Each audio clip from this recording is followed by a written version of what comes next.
विक्रम अपने गांव से अपने अजीब कारनामों के लिए निकाल दिया गया था और आज वो पेड़ की एक डाल पर बैठ उसी डाल को काट रहा था। एक दूसरा व्यक्ति जो श्रीमंत दिख रहा था, वो इस घटना को देख रहा था।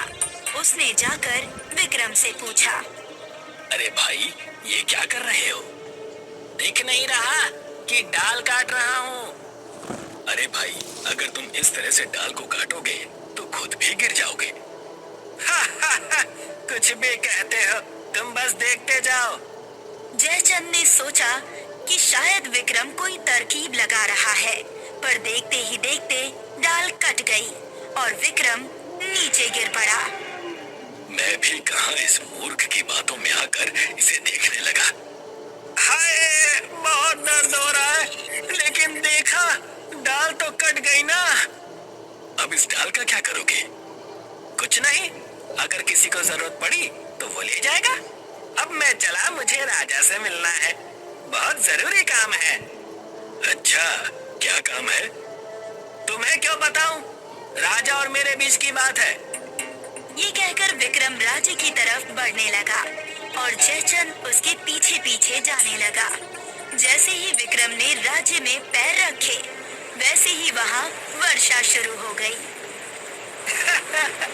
देखा कैसे मैंने आते ही वर्षा करा दी।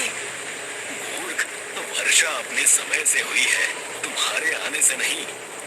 पास ही के खेत में कुछ लोग थे। उन्होंने ये देखा और विक्रम के पास आकर कहने लगे, प्रभु, कौन है आप? इस जगह पर 1 वर्ष से वर्षा नहीं हुई और आपके आते ही वर्षा शुरू हो गई। धन्य है प्रभु, आप धन्य हैं। आपके दिव्य चरण इस गांव में पड़ते ही हमारे तो भाग्य खुल गए। आप इसी गांव में रहिए और कहीं जाइएगा नहीं। गाओ, मेरे गुणगान गाओ और सबको बताओ, विक्रम आ गया है और राज्य के दुख काट गया है।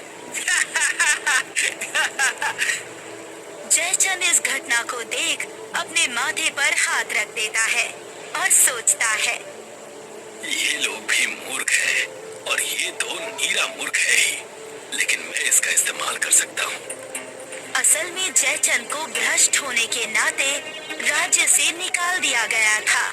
इसी कारण वो राज्य के बाहर जंगल में था। जयचंद मौके का फायदा उठाकर लोगों से कहता है, ये है बाबा विक्रम, मुझे राज्य से बाहर निकाला गया और मैंने इनसे मदद मांगी तो आज इन्होंने मेरी मदद कर दी है। जाओ और ये बात पूरे राज्य में बता दो। अरे पर बारिश तो मैंने कराई, तुमने मदद कब मांगी मुझसे? बाबा विक्रम कहना चाह रहे हैं कि यदि कोई मदद ना मांगता तब भी वो तुम सबकी मदद जरूर करते। बहुत उदार है बाबा। बाबा विक्रम की सदा जय हो। चलो महाराज को ये खबर सुनाई जाए। अब वहाँ सिर्फ विक्रम और जयचंद बचे। अन्य व्यक्ति इस खबर को पहुँचाने राज्य में चले गए। बाबा विक्रम, कहाँ मेरे भक्त? जी, आप अपने इस अनन्य भक्त को बताएं कि आप महाराज को किस कारण मिलने आए थे। अब जब मेरे परम भक्त ने पूछा है तो बताता हूँ। उनकी पुत्री का विवाह होने वाला है और मैंने सुना है कि जो उनकी कन्या को शास्त्रार्थ में हरा देगा वो उसी से विवाह करेंगी। अच्छा, तो आप उनसे शास्त्रार्थ में जीतकर उनसे विवाह करने आए हैं। बहुत ज्ञानी हो, मेरे बिना बताए ही समझ गए। एकदम मूर्ख है, अभी खुद ही बताया और अब कहता है कि बिना बताए ही समझ गया। छोड़ो, वैसे भी मुझे तो बस अपना काम निकाल